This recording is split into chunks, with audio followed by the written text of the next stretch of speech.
What is going on, people? It is me, JC, one of the best reaction YouTube, My Hero Academia. Spoilers 345. So, here's the thing. We haven't seen this very much in recent series. I'm pretty sure somebody can name some series out here, but there's usually this is how it goes.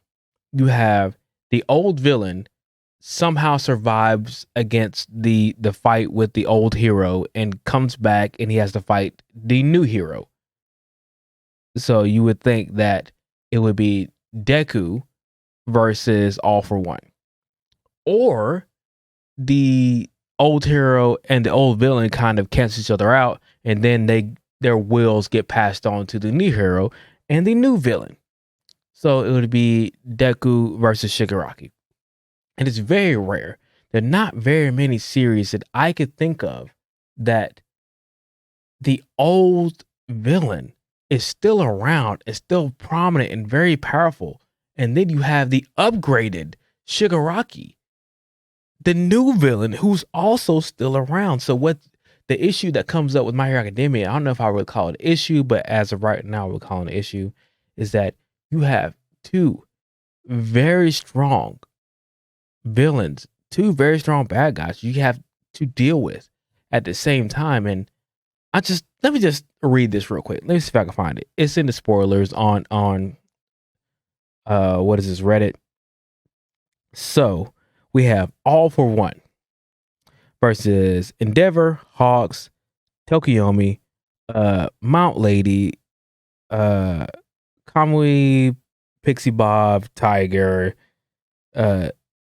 Shishido. I don't know who it's. Okay, fodder. You have three people against and then some fodder against All for One. Let's just break it down for a second. Endeavor. Last time I remember him in a serious fight was against Shigaraki, who wasn't complete, and he got bodied. He did a little work, but then at the end of the day, he got bodied. And the Nomu, he was a high difficulty fight that he barely won. You're gonna take the number one hero, who is definitely a couple steps down for All Might, and put him against All for One. That's cool. I like Hawks. Don't get me wrong. Hawks has put in work. Hawks has been undercover. Hawks can be strong, but if I'm not mistaken, my memory might fail me, but the Dobby and Twice situation, I don't remember Hawks doing, like, winning, but kind of not winning at the same time. Did well, but kind of not. Like, you're kind of asking Endeavor and Hawks to do a lot of work here. Who else is there? Tokyomi is a GOAT, but I don't think he's ready for this fight. Then you got Mount Lady, who is definitely just going to be in the way, and everybody else is going to be kind of fodder at that point. What I'm saying is that you have a top tier villain who are facing against not really top tier heroes. My Hero Academia try to elevate the leftover ones and twos and threes, but it just didn't really happen for me personally. So I'll be very happy to see what you guys think in the comments down below. So we get the fight that we kind of was expecting. Dobby versus his brother. I just call him Shoto for all intents and purposes. It's like, we knew that was gonna happen. Ida kind of being there kind of makes sense in the story.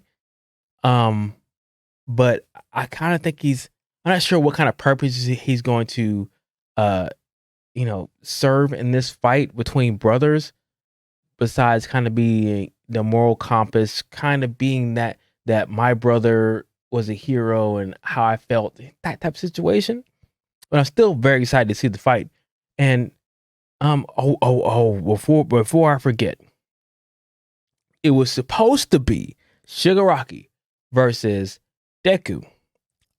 Bakugo, Best Jeanist, was they were trying to hint around that they had some sort of way to get around Shigaraki's decay quirk.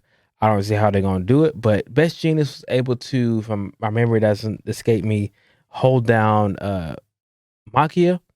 So maybe while he was holding him down in some compassion, or they get attacked and, do whatever they do. But like Deku got pulled away to another portal. They all got pushed into portals with Ochako, Deku versus Himiko Toga. And the thing about it is that Deku was kind of confused why Himiko wasn't setting off his danger sense. So I feel like she's having a kind of a change of heart, maybe. I feel like she is really confused in this world that she lives in. And like maybe she doesn't want to destroy the world. Maybe her anger was misplaced. Maybe she has the most character development out of the villains, I think, so far, besides maybe twice of some sort. But like she's not at the current moment willing to attack. But that is Ochako's kind of battle to fight. She wants to save Himiko in the same way, and then in the kind of absurd way that Deku wants to save Shigaraki. So he saw Shigaraki's inner self when it was a crying child. Y'all see where we're going there. You see the parallels. You see what, I don't want to call them issues, but this is the kind of, you have a supervillain in All for One who has to fight the kind of the new number ones and twos that don't really add up. Yeah, I have the Chaco and Himiko parallel with the Deku versus Shigaraki trying to save these people. They're trying to say like nobody's is like kind of past being saved. But that's kind of what it is. That's how I feel about it. Tell what you guys think in the comments down below. I kind of want the fighting to start. I want to see the fighting start. I want to see, how they do against the villains, because the villains are, kill or be killed. And the heroes are kind of like, we're trying to arrest you type situation. Everything else that happened in the spoilers, I don't care about. Let's be honest. All right, guys. I will see you guys next week for another edition of Spoiler Talk.